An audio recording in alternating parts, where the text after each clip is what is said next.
Les livres, les films, les thérapeutes, les chamans, les musiques vous accompagnent souvent au bord du gouffre, là où tout seul vous ne pouvez pas aller. Et cette vidéo, c'est une vidéo au bord du gouffre. J'étais avec une de mes patientes, on avait fini et c'était ma pause, donc on est sorties toutes les deux. Et je vois qu'elle se sert de son téléphone et qu'elle me donne le taux de pollution de Paris. Je dis, ah bon, tu regardes ça, c'est incroyable, ça ne me viendrait pas à l'idée. Elle me dit, tu sais, je vis à Tokyo, hein, et là-bas c'est pire, j'ai une application qui fait que je sais si je peux sortir ou pas sortir. Je dis, quoi? Je dis, je savais qu'on ne pouvait plus faire de sport à Tokyo, mais je ne savais pas que c'était à ce point-là. Elle me dit, ah si, si, et puis maintenant on y fait vraiment très très attention, tu vois. Et là, je reste ébahie, et puis on se dit au revoir. Et puis tout d'un coup, je me retourne, je lui dis, mais attends, moi j'y suis allée il y a une trentaine d'années à Tokyo, mais autour de ces grands immeubles, il y a quand même des gens qui ne sont pas dans des immeubles où il y a des climatiseurs qui permettent de filtrer l'air, etc. Alors ça se passe comment pour eux? Elle me dit, je sais pas, pas du tout. Puis elle me regarde un peu comme si j'avais voulu la culpabiliser. Je dis, oh désolé, désolé, c'est ma tête qui se pose des questions.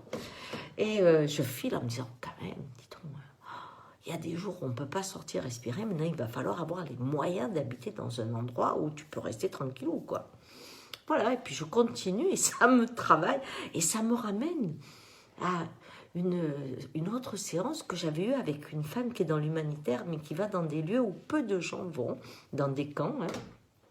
Et elle a du mal à faire les allers-retours. Hein. Et quand elle me décrivait une situation, je visionnais petit à petit les immondices, enfin tout ce qu'il y a dans ces camps horribles. Et à un moment, je lui dis une métaphore malheureuse, bien entendu. Je lui dis, bah, en fait, c'est comme si cette misère, cette crasse te collait à la peau et que tu ne pouvais pas mettre une douche entre ta vie ici et ta vie quand tu es en mission. Et là, le mot crasse fait un déclic dans sa tête et elle me dit, tu sais, mais alors avec un ton, hein, et elle avait raison, c'est mon ignorance qui était en jeu. Elle me dit, tu sais, quand tu as ça d'eau, tu as le choix, ou tu bois, tu te laves. Alors à ton avis, tu fais quoi? Ça m'a calmé. Hein. Et je ne savais pas ce que ça voulait dire, ça. On peut faire cette expérience dans le désert au cours d'un stage où on a juste un petit peu d'eau, où il faut se laver avec. On dit, oh, c'est pas beaucoup, mais enfin, c'est folklore, hein. Là, avec le ton qu'elle disait, je pouvais voyager dans le lieu et savoir que ça, c'est quelque chose que je ne connaissais pas. Et que le jugement que je portais, ou cette description de la crasse, c'était bien au-delà qu'il fallait regarder. Et mon association d'idées se fait là. Je me dis, tiens, là, il y avait l'air, là, il y a l'eau. Et tout d'un coup, je repense à quoi? À Jakarta. Cette ville qui n'existera plus en 2050, que la littérature aimait beaucoup. Hein. C'est une belle ville. Et elle a tellement poussé, tellement bétonné, tout ce qu'elle a fait. Eh bien, aujourd'hui, ils ont pris, évidemment, l'eau qui se trouve sous la terre, dans les nappes phréatiques. Ils ont fait des super gruyères. Et ces super gruyères font que la terre s'effondre. Alors là, on va se retrouver exactement comme dans les grandes extinctions. Hein. C'est-à-dire ceux qui pourront partir à 1000 km, ben, alléluia. Et les autres, eh bien, ils mourront et s'effondreront aussi avec Jakarta. Alors, je me disais, la terre, l'eau, l'air, 3 éléments essentiels qui sont remis en cause aujourd'hui. Et je ne comprenais pas ce qui arrivait parce que je me dis, moi ici, je ne peux pas percevoir toutes ces choses et pourtant elles sont en route. Je repensais à ces camps, je repensais à tout et hop, mon cerveau retourne à mes 10-11 ans.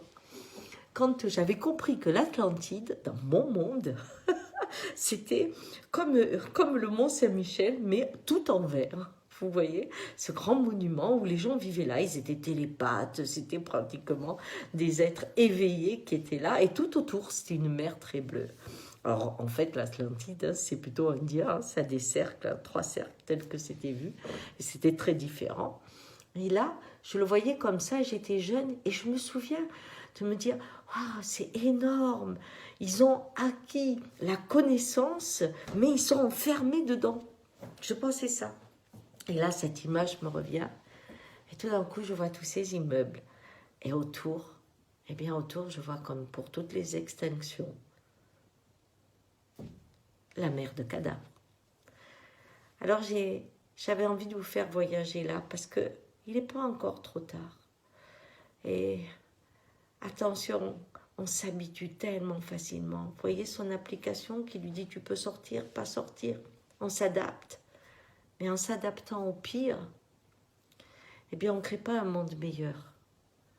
On fait juste qu'on oublie le monde meilleur. Et voilà.